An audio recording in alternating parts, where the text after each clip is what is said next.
Good morning. Mag-share ulit tayo ng mga tricks sa larong dama mga bossing. Sa laban ng 115, nagsubo ng 314. Yan, dyan tayo mag-share ng mga trick shot. Dito siya, dito ka. Dito siya, siniguro ang ginawa dito lang. Kumain.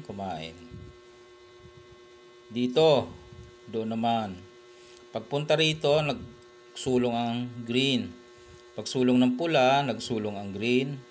Sumulong ang pula, sumulong ang green. Yan, dito mga bossing. Dito sa parting ito, ang susulong ay pula, no? Pagsulong ng pula, pwedeng tumabla, pwedeng manalo. Depende sa kung anong pipiliin ng kain ng green. May trick shot na kasi dito ito. Kayo, nakikita nyo ba ang trick shot? May trick shot yan ang pula. Pagmasdan nyo maigi, saan kaya? 10 seconds. Pagmasdan nyo, saan ang trick shot? Okay, kung hindi mo makita, ito papakita ko. Di ba galing dito ang green, sumulong doon. Ang trick shot ng pula ay dito. Yan. Mamimili siya ng kain. Dito ba? O dito? Sa pagpili niya ng pagkain, diyan nakasalalay ang kanyang pagkatalo o pagkapanalo o pagiging tabla, no? Pag dito siya kumain sa libre, naghahaman siya, no? Dito ako sa libre. Ayan, matatalo siya kasi pasok siya sa trick shot. Papakain ulit ng dalawa, tapos dalawa ulit.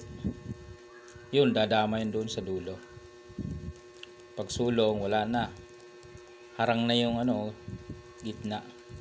So, dahil sa error moves, maling pili ng kain, maaring matalo. Okay, paano kung doon kaya sa kabila? Balik lang natin. Paano kung dito kaya sa kabila siya kumain? Anong mangyayari? Ay, dyan, may tabla. Maganda dyan kung dyan siya pumili. Kasi kakain ng dalawa, kakain ng isa. Ang gagawin naman ng pula, para makasurvive, tumabla siya, papakain ng tatlo.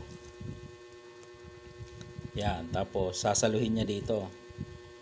Pagkain niya, dama siya.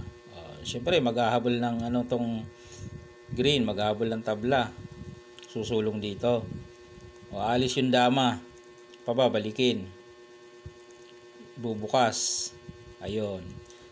Madalit sabi, parehas ng pyesa, So, pwedeng draw yan mga boss. Parehas ng pyesa eh.